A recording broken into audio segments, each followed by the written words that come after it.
Meanwhile, NFL Hall of Famer Terrell Davis is speaking out after he was handcuffed and removed from a United Airlines flight. The former Denver Broncos running back says the recent incident left him humiliated, powerless, and angry. Earlier on Good Morning America, Davis and his wife, Tamiko, spoke to Robin Roberts. For people who are not familiar with the story, you're on a flight. Yeah. Beverage service starts. Yeah. Tell us what happens. Yeah, I mean, it's an ordinary flight. Beverage service starts, and the gentleman pulls up, and I'm reading a magazine. My kids are playing with their iPads, so I heard him ask, like, what do you want, like, beverage, what do you want? And they were busy playing with the iPad, so they didn't respond. And I remember the tone got a little bit more aggressive. And I was thinking, man, that was kind of rude for him to ask my kids like that. So they got startled. They ordered their drinks, and I remember this. He puts the drinks down on the tray, but with force. Like you could, I mean, he just kind of slams them down. They say thank you. He doesn't say anything.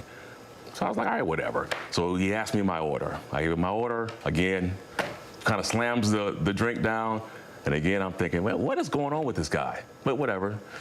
As he gives me my drink, he starts to move the cart. And my son says, excuse me, might I have some ice? And he obviously didn't hear my son ask for ice. So he moved the cart probably past my seat. And so my hand was up like, excuse me. And then I finally said, excuse me, can I get some ice? I just tapped him on the shoulder. He swings his arm back and said, don't hit me. And I'm like, dude, I didn't hit you. And then he rushes up to the front of the plane. He leaves the cart right there. And the gentleman in front of me turns around and says, I saw everything. I saw that. Like why did you didn't hit him? I'm like, of course I didn't hit him. He comes back, he puts the cup of ice on my son's tray. He then takes the cart and takes it back up to first class. And about 3 minutes later, another flight attendant takes over. You don't see him for the rest of the flight? But what did you see when you landed? What did you hear and see once the plane had landed? That's a different story. I mean, when we landed, they told everybody to remain in their seats because for whatever reason. And I thought it was a medical emergency. I fly a lot, so I've seen that before, where they say, stay in your seat, someone they need to tend to. And so I've seen that before. So again, I'm just reading a magazine, and 4 or 5 minutes pass, and then my head is down, and I can hear like the walkie-talkies. I hear a lot of the gear and wrestling of like you can hear when they come on, and everybody you can kind of hear like the awls of like you can hear people. The reactions to them coming on. Yeah.